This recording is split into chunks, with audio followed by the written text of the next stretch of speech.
بسم اللہ الرحمن الرحیم۔ السلام علیکم ورحمۃ اللہ وبرکاتہ۔ ناظرین، سب سے پہلے آپ کو ہم اپنے اس چینل میں خوش آمدید کہتے ہیں۔ ناظرین، جو شخص آزمائش یا پریشانی میں مبتلا ہو تو وہ یہ دعا پڑھے۔ بسم اللہ الرحمن الرحیم۔ سلام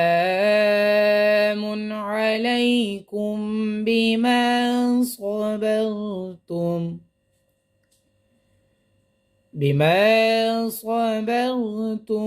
فنعم عقبی الدار۔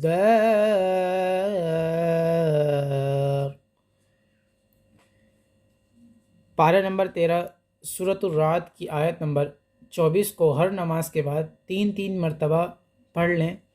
انشاءاللہ عز و جل آسانی اور نجات نصیب ہوگی اور دین و دنیا کی کامیابی نصیب ہوگی۔